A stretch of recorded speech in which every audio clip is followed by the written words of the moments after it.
Bienvenidos al informativo semanal de Magnífica Televisión, dedicado a ofrecer las noticias más importantes de la Iglesia. Es domingo 8 de febrero del 2015. Comenzamos. El arzobispo de Varsovia, Polonia, ha denunciado la traición a las enseñanzas de San Juan Pablo II sobre la familia, hechas por la pastoral de la Iglesia. Esta semana se ha celebrado la presentación del Señor en el templo, día dedicado a la vida religiosa. Con este motivo se ha publicado las estadísticas de la vida consagrada, que reflejan una creciente disminución. El Papa ha firmado el decreto que declara mártir a Monseñor Romero del Salvador. También beatificará a 3 sacerdotes asesinados por senderos luminosos en Perú. Inglaterra ha aprobado esta semana el llamado embrión de 3 padres, por el que se podrá obtener un bebé usando óvulos de 2 donantes diferentes. La preocupación por un posible cambio en la doctrina sobre la familia ha llevado a un grupo de laicos a crear una web para recoger firmas dirigidas al Santo Padre. El arzobispo de Varsovia, Polonia, Monseñor Henry Hauser, en una entrevista concedida al portal Niedzieta, ha afirmado que la Iglesia ha traicionado a Juan Pablo II. Se refiere a que la práctica pastoral está yendo en contra de las enseñanzas del Santo Papa Polaco. Ya se terminó la primera parte del sínodo dedicada a la familia. ¿Cómo será la siguiente?, le preguntan al prelado polaco. En el sínodo responde: vamos a tener una confrontación con los delegados de países donde la mayoría de las familias ya vive en estado de patología, divorcio, familia fragmentada, pequeño porcentaje de familias durables. También se va a tratar el tema de la comunión de los divorciados. Aquí existe la manera equivocada de pensar de la misericordia divina, pero sin justicia. La justicia debe ser garantizada tanto en la vida matrimonial como familiar, lo cual no es tomado en cuenta. Muchas veces, sigue diciendo Monseñor Hauser, doy citas de San Juan Bautista. Él dijo al rey Herodes que vivía en adulterio: no tienes derecho a vivir con la esposa de tu hermano. Así dice la ley, y por eso Juan perdió la vida. Así escribe Juan Pablo II. El amor debe ser justo, y nosotros justos con Dios. Cuando no hay justicia, siempre alguien sufre, pero no se habla de esto. Tampoco se habla del sufrimiento de los débiles porque vivimos en la época del darwinismo social. Las normas y la visión del mundo son hechas por medio de comunicación y no por la familia, pregunta la periodista. Todas las relaciones personales están erotizadas. La erotización de la amistad destruyó amistad entre el hombre y la mujer. Los verdaderos maestros de la sospecha, Marx, Freud, Nietzsche, están recolectando una buena cosecha, responde Hauser. Hablemos del mensaje de la Iglesia sobre la familia. Las enseñanzas del Papa Wojtyła parecieron innovadoras en comparación con las anteriores, le preguntaban de nuevo. Yves Semen, fundador y director del Instituto de Antropología Philanthropos en Friburgo, Suiza, autor de libros sobre la sexualidad, la espiritualidad matrimonial según Juan Pablo II, afirma que lo que está sucediendo ahora es una revolución copernicana o una bomba de tiempo, como piensa el biógrafo papal George Weiler. Lo diré brutalmente: la Iglesia traicionó a Juan Pablo II. No la Iglesia como esposa de Cristo, la Iglesia de la que hablamos y creemos en el credo. Juan Pablo II era la voz de la auténtica Iglesia, pero la práctica pastoral lo traicionó. Estas son palabras fuertes, dice la periodista. La práctica pastoral traicionó al Papa Juan Pablo II, porque no siguió su voz y ni siquiera conoció sus enseñanzas.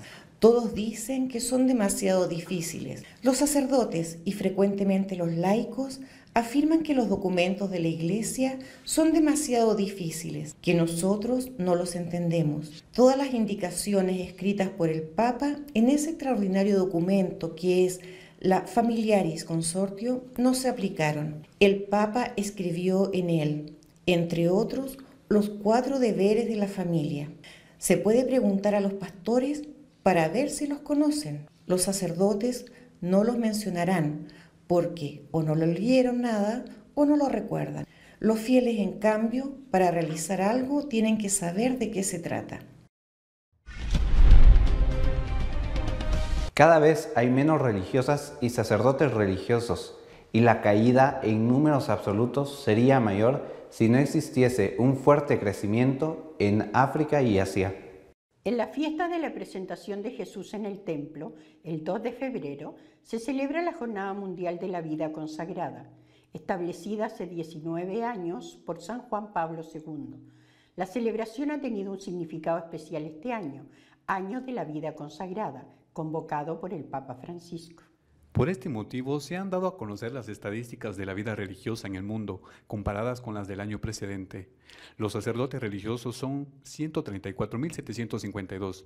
Se consolida el crecimiento de los últimos años en África, más de 169, y Asia, más de 768, mientras las disminuciones afectan a América, menos 477, Europa, menos 742 y Oceanía, menos 38. Por lo tanto, entre Europa y América se han perdido en un año 1.219 sacerdotes religiosos. Los religiosos no sacerdotes han aumentado este año en 229 unidades, llegando al número de 55.314. Los aumentos se registran en África, más 53, Asia, más 138, Europa, más 137 y Oceanía, más 81. La única disminución es en América, menos 180. Se confirma la tendencia a la disminución de las religiosas, que este año ha sido aún más marcado, menos 10.677, llegando en total al número de 702.529. Los aumentos son otra vez en África, más 727, y Asia, más 2.167. Las disminuciones en América, menos 4.288, Europa, menos 9.051 y Oceanía, menos 232. Fijándonos también en Europa y América, la caída es enorme, 13.339 monjas menos en solo un año. Los miembros de los institutos seculares masculinos son en total 711, con un aumento en todos los continentes. África, más 2, América, más 28, Asia, más 21, Europa, más 7. Queda sin variaciones Oceanía. Los miembros de los institutos seculares femeninos son 24.702 miembros, aumentado en África, más 37, América, más 225, y Asia, más 74, mientras disminuyen en Europa, menos 196, y Oceanía, menos 2. Monseñor Romero será beatificado como mártir y también lo serán 3 sacerdotes asesinados por los comunistas de Sendero Luminoso en Perú. El Papa ha firmado los decretos. El Santo Padre ha autorizado a la Congregación para las Causas de los Santos a promulgar, entre otros, el decreto de martirio del siervo de Dios Óscar Arnulfo Romero, arzobispo de San Salvador, El Salvador, asesinado por odio a la fe el 24 de marzo de 1980. Óscar Arnulfo Romero fue asesinado de un disparo en el pecho cuando oficiaba misa en la capilla de un hospital para enfermos de cáncer de San Salvador en marzo de 1980, cuando estaba a punto de estallar la guerra civil que se prolongó hasta 1992. En 1994, su sucesor, Monseñor Arturo Rivera y Damas, inició su proceso de beatificación. En el año 2000, la Congregación para la Doctrina de la Fe comenzó el estudio de todos los discursos de Romero. En 2005, el postulador de la causa, el obispo italiano Vincenzo Paglia, actualmente presidente del Pontificio Consejo para la Familia, aseguró públicamente que Romero no era un obispo revolucionario, sino un hombre de la Iglesia, del Evangelio y de los pobres. También se ha aprobado el decreto de martirio de 3 sacerdotes en Perú. 2 de ellos son franciscanos conventuales de origen polaco, Michał Tomasek en Polonia de 1960 y Zbigniew Trzaskowski, Polonia de 1958. El tercero era un sacerdote diocesano italiano que trabajaba en Perú como misionero, Alessandro Dordi, Italia, 1931. Los 3 fueron asesinados por odio a la fe por el grupo guerrillero comunista Sendero Luminoso. El Parlamento británico ha dado luz verde al controvertido método de fecundación in vitro conocido como embriones de 3 padres. Para ello se usarán los óvulos de 2 donantes. El método de fertilización in vitro, en experimentación en la Universidad de Newcastle, permite implantar el núcleo de un óvulo de una madre con ADN defectuoso en las mitocondrias en otro óvulo sano, donado por una segunda mujer y posteriormente fecundado por el padre. El Partido Conservador y el Partido Laborista habían dado libertad de voto. La enmienda a la Ley de Fertilización Humana del 2008 contaba con el respaldo implícito del gobierno de David Cameron. La máxima autoridad sanitaria del Reino Unido, la doctora Sally Davis, se había sumado a la petición respaldada por 40 científicos, incluyendo 14 premios Nobel de todo el mundo a favor de la nueva técnica para prevenir la transmisión de enfermedades neurodegenerativas. Varios científicos han advertido, sin embargo, de los riesgos del nuevo procedimiento y han pedido cautela a los 650 parlamentarios británicos antes de dar el paso adelante. Desde la Universidad de California, el doctor Paul Knopfler ha señalado que Reino Unido podría cometer un error histórico con la aprobación de una tecnología que puede causar cambios genéticos y causar riesgos desconocidos a futuras generaciones. En declaraciones al Daily Telegraph, el Dr. Trevor Stammer, director de la bioética de la Universidad de St. Mary en Twickenham, aseguró que existen grandes incertidumbres sobre el nuevo método. No sabemos aún cuál es la reacción entre la mitocondria de una donante y el ADN en el núcleo de un óvulo. Decir que es los mismos que cargar una batería es simplificar mucho las cosas. Se trata de un procedimiento muy complejo. La Iglesia de Inglaterra y la Iglesia Católica han hecho causa común contra el procedimiento, alegando que no se han hecho suficientes pruebas clínicas y que abre las puertas a la manipulación genética de los embriones humanos. La preocupación por que se puedan producir cambios en la doctrina o pastoral familiar ha llevado a un grupo de laicos a crear una web para recabar firmas dirigidas con toda humildad al Santo Padre. Con vistas al sínodo sobre la familia que se realizará en octubre de este año en Roma, un grupo de laicos católicos y de asociaciones pro vida preocupados se reunieron para hacer un llamado filial al Papa Francisco, en el cual le piden que reafirme categóricamente la enseñanza de la Iglesia de que los católicos divorciados y vueltos a casar civilmente no pueden recibir la Sagrada Comunión y que las uniones homosexuales son contrarias a la ley divina y a la ley natural. Los responsables de la web explican la razón de su iniciativa. Notamos con angustia que el modelo casto y fecundo de la familia enseñado por el Evangelio está en riesgo. Este modelo de familia es la única antorcha capaz de guiar a millones de fieles bombardeados a lo largo de las décadas por una revolución sexual y su propaganda hedonista. Sin embargo, una brecha parece haberse abierto en la Iglesia Católica con propuestas pastorales que niegan, al menos en la práctica y tal vez en principio, la doctrina de nuestro Señor a respecto de la castidad y de la indisolubilidad del matrimonio. En estas circunstancias es de importancia primordial que el Papa Francisco diga una palabra esclarecedora capaz de contrarrestar las crecientes desorientaciones entre los fieles e impedir la relativización de la propia enseñanza de Jesucristo. ¿Habrá otra persona que pueda disipar las tinieblas que se proyectan sobre el futuro de nuestros hijos en caso de que esa antorcha dejase de iluminar el camino? Se preguntan.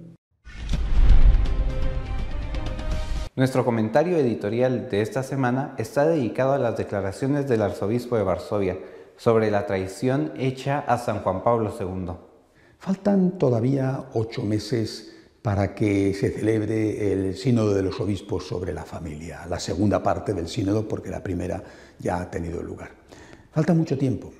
Sin embargo, prácticamente no hay semana donde uno u otro de cualquiera de las dos posturas que están enfrentadas no haga algún tipo de declaración, una especie de calentar motores. De tal manera que da la sensación de que si Dios no lo remedia, se va a producir un auténtico choque de trenes. Esta semana, por ejemplo, el arzobispo polaco de Warszawa, Monseñor Haser, ha dicho que la Iglesia ha traicionado a San Juan Pablo II. Y lo ha dicho así, incluso él mismo dice, lo voy a afirmar, lo voy a decir de forma brutal. La Iglesia ha traicionado a San Juan Pablo II, dice en su pastoral sobre la familia, no dice en su dogma, sino en su pastoral sobre la familia. Y eso que todavía en este momento ni siquiera la pastoral ha cambiado. No sé si el obispo lo dice curándose en salud por lo que pueda ocurrir. Es una afirmación fuerte, una afirmación dura.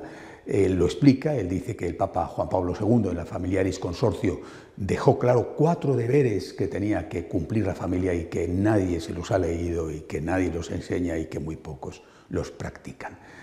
Eso por un lado. Por otro lado, por ejemplo, el cardenal Maradiaga, un extraordinario sacerdote cardenal salesiano de Honduras, al que personalmente aprecio mucho, sin embargo ha dicho que